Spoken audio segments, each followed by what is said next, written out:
اعوذ باللہ من الشیطان الرجیم بسم اللہ الرحمن الرحیم۔ اللہ کے نام سے شروع جو بہت مہربان رحمت والا ہے۔ قرآنی واقعات معلومات حاصل کرنے کے لیے ہمارے چینل کو سبسکرائب کریں۔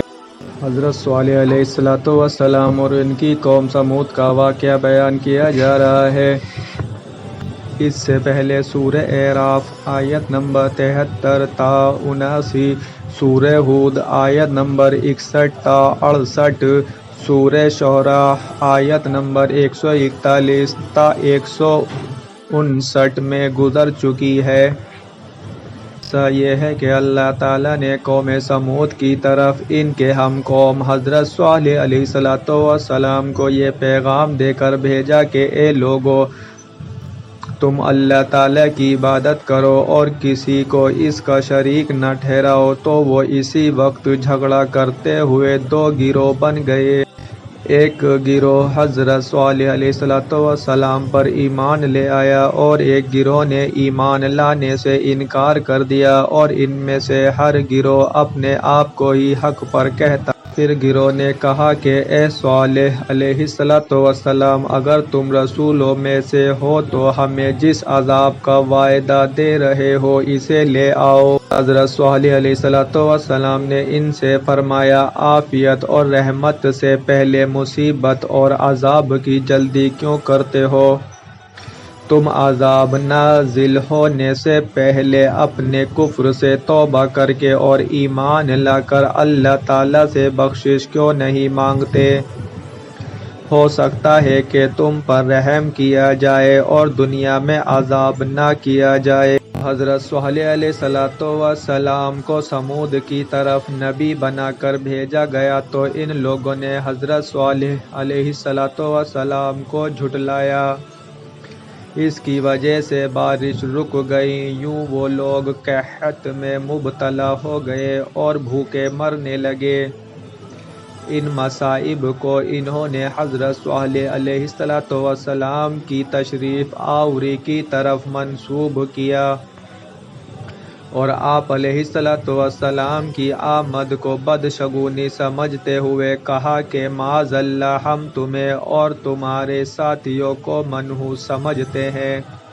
قوم سمود کی بدشگونی لینے پر حضرت صالح علیہ السلام نے ان سے فرمایا کہ تمہیں جو بھلائی اور برائی پہنچی ہے وہ اللہ تعالیٰ کے حکم سے ہے اور وہ تمہاری تقدیر میں لکھی ہوئی ہے۔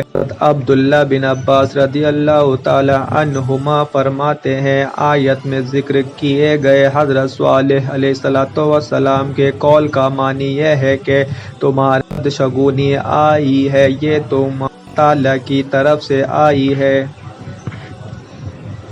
یہ تمہارے کفر کے سبب اللہ تعالیٰ کی طرف سے آئی ہے۔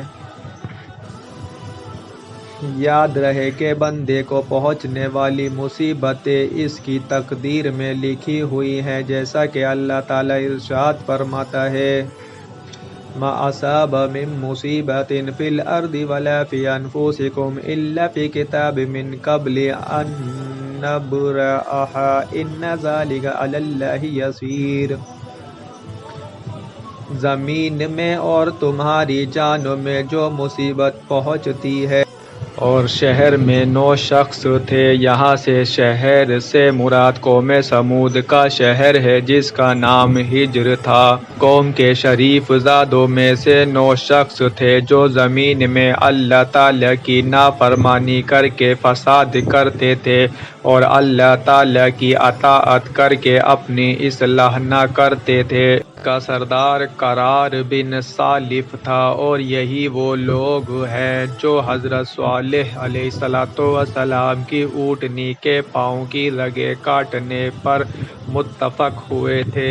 جب ان لوگوں نے حضرت صالح علیہ السلام کی اونٹنی کے پاؤں کی رگیں کاٹ دی تو حضرت صالح علیہ السلام نے انہیں اللہ تعالیٰ کے عذاب کے بارے میں بتایا اور اس عذاب کی علامت بھی بیان کر دی۔ کا سردار قرار بن سالف تھا، اور یہی وہ لوگ ہیں جو حضرت صالح علیہ السلام کی اونٹنی کے پاؤں کی رگیں کاٹنے پر متفق ہوئے تھے۔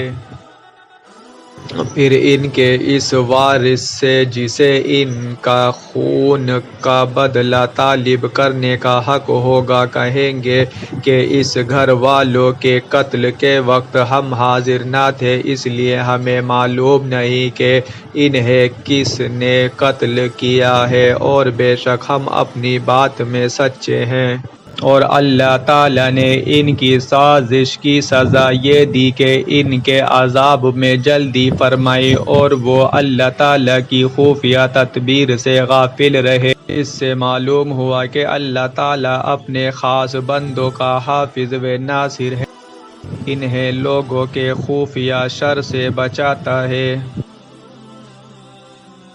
یعنی اللہ تعالیٰ نے ان 9 شخصوں کو ہلاک کر دیا۔ حضرت عبداللہ بن عباس رضی اللہ تعالیٰ عنہما نے فرمایا کہ اللہ تعالیٰ نے اس رات حضرت صالح علیہ السلام کے مکان کی حفاظت کے لیے فرشتے بھیج دیے۔ جب وہ 9 شخص ہتھیار باندھ کر اور تلواریں لے کر حضرت صالح علیہ السلام کے دروازے پر آئے تو فرشتوں نے انہیں پتھر مارے۔ وہ پتھر ان لوگوں کو لگتے تھے لیکن مارنے والے نظر نہ آتے تھے۔